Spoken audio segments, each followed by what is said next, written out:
My dear friends, I would like to welcome you to a talk on success.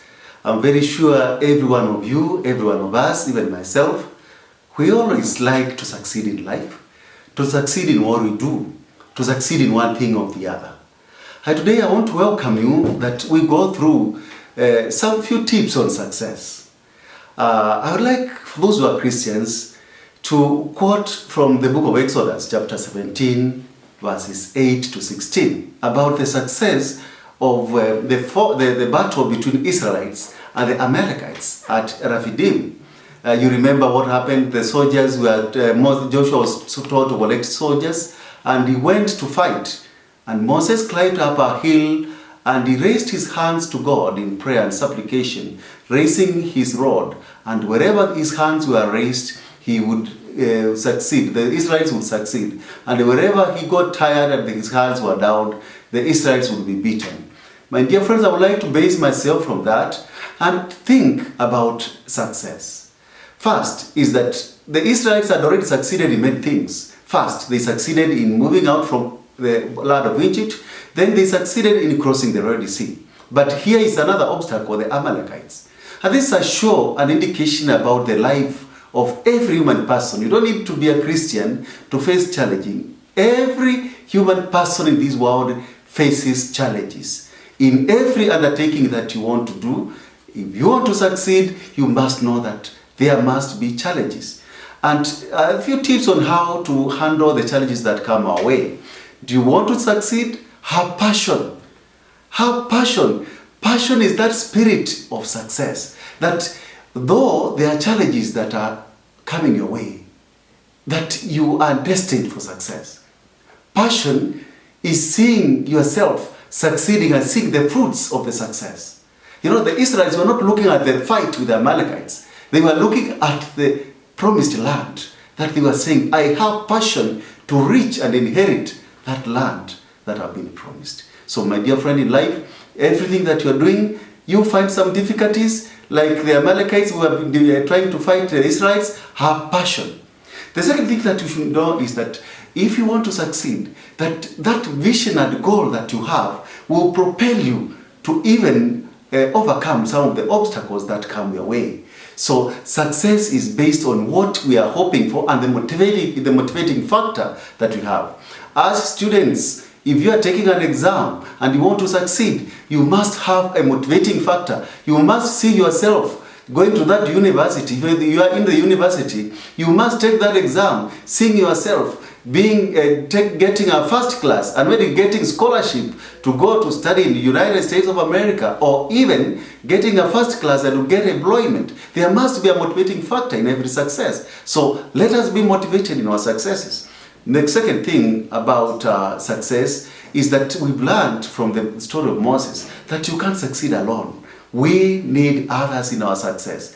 I remember one time when I was in high school, I was appointed to be in charge of a very large group of people, especially on the issues of entertainment. And our school entertainment was one of the most exciting moments. So at times students would dance over and even overdo, and they would go overtime. So I was a slim young man. I couldn't manage some of the big boys. But lucky enough, my bedmate, the man who was sleeping out on top of my bed, was a very strong man called Gregory. And I remember very well, wherever these big boys were coming and saying that they won't stop the dances, Gregory will always come and help me. He would actually sometimes walk them out of the room. That is what we need in life. We need other people to reach where we cannot reach. And in everything that you succeed, my dear friend, you can't succeed alone. You need the other person to help you. Moses could not succeed in praying for the Israelites alone. Joshua could not succeed alone. He needed Moses. Moses needed Aaron and Hur to help lift up his hands up to God. So we need other people in everything that we do in this world. I remember again a friend of mine who is now a Catholic priest was telling me a story of how he came to succeed in his secondary education. And he told me that that time he was a young man, he had a girlfriend, and the girlfriend got a B plus and the man got a C plus. and he went back to Form 4 so that he can beat the girlfriend. Though there was a motivating factor, the girlfriend, but the girl also helped this man to study. He walked out of that school that A-. That is a show that in everything that we succeed, we need other people to compete us. It may not be the best example, but we need other people to compete us so that we can be challenged to move even more. Then the fourth thing is that we read from the story of Jesus and his disciples when they were fishing along the lake of Galilee, that sometimes we need to follow what Jesus is saying in our Christian life. If you want to succeed, we must listen to what Christ is saying. You must actually, even not even listening, you must do what Jesus wants us to do. Many times when we base and we place our success on our own energies and our own successes, I think we have seen that at times as human persons, we may not succeed and succeed well when we are alone. In the Bible, there are many stories that we can read and we can quote from. You remember the story of Joshua, that is one. The story of the people of Israel as they were walking back to the promised land. They needed the presence of God. Wherever God was not there, they would be beaten. But wherever God was there, they would be successful. You remember the story of Moses. When he went to face Pharaoh, he could not succeed because he was a stammerer, he could not speak.